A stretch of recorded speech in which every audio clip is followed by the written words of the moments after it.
नमस्कार, मैं मृदुला श्रीवास्तव सी न्यूज भारत में आपका स्वागत करती हूं। वक्त हो गया है न्यूज बुलेटिन का। बुलेटिन में खबरों को शुरू करेंगे और जानेंगे कि आखिर कौन है वो शख्स जिसने बिलावल भुट्टो का सर कलम करने वाले को इनाम देने की घोषणा की। आगे बात करेंगे जेल में बंद कैदी की तबीयत खराब होने की वजह से हुई मौत की, और साथ ही चर्चा करेंगे जल जीवन मिशन योजना की। आइए शुरू करते हैं खबरों का सिलसिला। खबर बदायूं से है, जहां प्रधानमंत्री नरेंद्र मोदी पर अभद्र टिप्पणी करने के विरोध में बिलावल भुट्टो के पुतले को जूतों की माला पहनाई गई और उसका दहन किया गया। कार्यकर्ताओं ने भारत माता की जय, पाकिस्तान मुर्दाबाद के नारे के साथ साथ प्रधानमंत्री का अपमान नहीं सहेगा हिंदुस्तान जैसे नारे भी लगाए और मुंहतोड़ जवाब देने का काम किया। वहीं रोहित बंशीधर भाजपा एनजीओ प्रकोष्ठ ने कहा कि बिलावल भुट्टो का जो सिर काट कर लाएगा उसके लिए 1 लाख रुपए का इनाम दिया जाएगा। बदायूं से सी न्यूज संवाददाता चंद्रकांत की रिपोर्ट। देवरिया जेल में बंद कैदी की तबीयत खराब होने की वजह से उसकी मौत हो गई। कुशीनगर जनपद का रहने वाला था मृतक कैदी, जिसे तबीयत खराब होने के बाद जिला चिकित्सालय में उपचार के लिए भर्ती कराया गया था, जहां उसकी मौत हो गई। देवरिया से सी न्यूज संवाददाता ज्ञानेंद्र नाथ मिश्र की रिपोर्ट। एटा के अवागढ़ ब्लॉक क्षेत्र के ग्राम पंचायत मीसा कला में जल जीवन मिशन के तहत ग्राम प्रधान द्वारा अपनी ही बिरादरी के लोगों को भर्ती किया गया है, जिसके संबंध में ग्राम मीसा निवासी हेम सिंह के द्वारा ये आरोप लगाया गया है और उच्च अधिकारियों से इस मामले में जांच करने के साथ ही कार्यवाही किए जाने की मांग की गई है। जिसके संबंध में बताया गया है कि ग्राम निशा कला में प्रधान भंवर पाल सिंह बघेल द्वारा अपनी ही बिरादरी के और अपने चहेते लोगों को ही नौकरी जल जीवन मिशन के तहत दिलवाई गई है, जिसमें जिलाधिकारी सहित अन्य उच्च अधिकारियों से भी इस मामले में जांच कर कार्रवाई किए जाने की मांग की गई है। क्या नाम है आपका? हेम सिंह। क्या मामला है जो कि आप जिलाधिकारी से और जल अभियंता से शिकायत की बात कर रहे हैं? ग्राम पंचायत मीसा कला में प्रधान भंवर पाल सिंह बघेल ने अपनी जाति की नियुक्तियां करा दी हैं। जल निगम की जो टंकी लगने जा रही है जी, एक ही जाति के लोगों की कराई है? इक्का दुक्का वैसे लोग हैं, सब अपने ही पर्सनल करा दिए। अच्छा, कोई गांव में मुनादी नहीं कराई है? नहीं कराई, ना कोई एजेंडा कराया, चुपचाप रूप से प्रस्ताव पास करके नियुक्ति करा दी। अब आप क्या चाहते हैं? आम पब्लिक को पता भी नहीं। अब आप क्या हम चाहते हैं कि जिलाधिकारी महोदय से सिफारिश हो जाए और ये नियुक्तियां कैंसिल हो और ये विधिवत एजेंडा बना दी हो करके खुलेआम, है ना, सभी गांव के साथ, सभी गांव वासियों के सामने ये पंचायत भवन मीसा कला पर मीटिंग हो करके तब प्रस्ताव पास हो गया। ये नियुक्तियां अवैध हैं। एटा से सी न्यूज संवाददाता राघवेंद्र अगरिया की रिपोर्ट।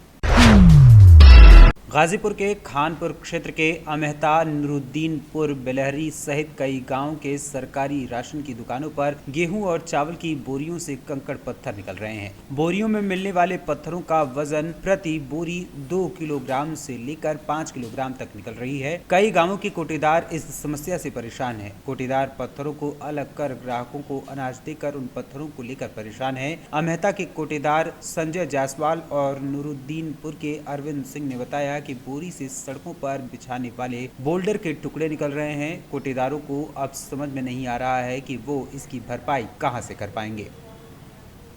गाजीपुर से सी न्यूज संवाददाता गोविंद की रिपोर्ट।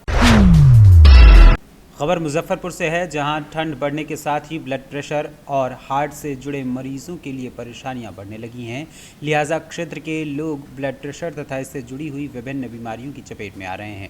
पहले से जो लोग बीमार हैं उनकी भी परेशानी इन दिनों बढ़ी हुई है। लिहाजा इस तरह के मरीजों का आना अस्पताल में शुरू हो चुका है। वहीं कई लोग अपने घरों में रहकर भी इसकी दवा ले रहे हैं। बंदरा पीएचसी में चिकित्सा कर्मियों का कहना है कि औसतन 15 से 20 मरीज प्रतिदिन ब्लड प्रेशर से जुड़े हुए पीएचसी में पहुंच रहे हैं। सुदूर ग्रामीण क्षेत्रों से पहुंचने वाले मरीजों में महिला और पुरुष दोनों शामिल हैं, जिसमें 40 प्लस उम्र के मरीजों की संख्या ज़्यादा होती है। हालांकि युवाओं में भी इसके प्रकोप दिख रहे हैं। प्रेशर के मरीज अपने नियमित दवाओं को लेते रहें जी।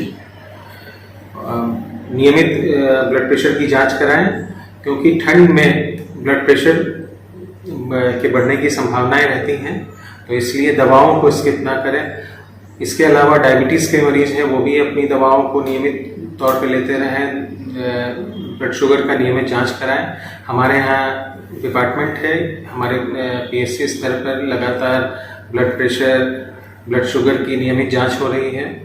40 से ऊपर जो भी लोग हैं वो इसको नियमित तौर पर जांच कराएं, और कुछ भी अगर उनको लगता है ब्लड प्रेशर या ब्लड शुगर संबंधित कोई भी शिकायत लगती है, वो तुरंत स्वास्थ्य केंद्र पर संपर्क करें। सर, लो ब्लड प्रेशर और हाई ब्लड प्रेशर, तो कभी कभी लो ब्लड प्रेशर वाले सर्दी में, ठंड के मौसम में लापरवाही बरतते रहते हैं, उनको क्या कहेंगे? लो ब्लड प्रेशर वाले इसलिए होती है कि या तो वो एम्प्टी स्टमक रहते हैं, खाते नहीं हैं, और तो वो नियमित तौर पे एक तो है कि खान पान करना है जी, बहुत बार क्या है कि मील्स को स्किप नहीं करना है।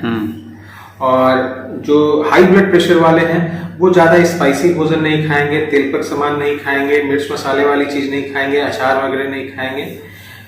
बैलेंस डाइट लेना है, हाइपरटेंसिव डाइट लेनी है जिसमें ब्लड प्रेशर कंट्रोल रहे। ठंड में खतरा किनको ज्यादा रहता है, लो वाले को कि हाई वाले को? हाई वाले ज्यादा रिस्क जोन पे रहते हैं, क्योंकि उसमें ब्लड प्रेशर मौसम के साथ, जब मौसम ठंड ज्यादा बढ़ती है तो ब्लड प्रेशर भी इंक्रीज होता है, तो इसलिए इस समय अपना समुचित ख्याल रखने की जरूरत है। और टेंशन से भी बचना चाहिए। टेंशन से बचना है, स्ट्रेस नहीं हो जी, स्ट्रेस से बचें, टेंशन से बचें, एंजाइटी से बचें जी, इन सब का विशेष ध्यान रखना है। मुजफ्फरपुर से सी न्यूज़ संवाददाता दीपक कुमार तिवारी की रिपोर्ट। फिलहाल के लिए इस न्यूज बुलेटिन में बस इतना ही। अगर आप अपने शहर या क्षेत्रीय खबरों पर निगाह बनाना चाहते हैं तो लॉग इन करें हमारी वेबसाइट www.cnewsbharat.com पर और जुड़े रहें दिन भर की खबरों के अपडेट्स के साथ। हर खबर आपके साथ, आपके हाथ।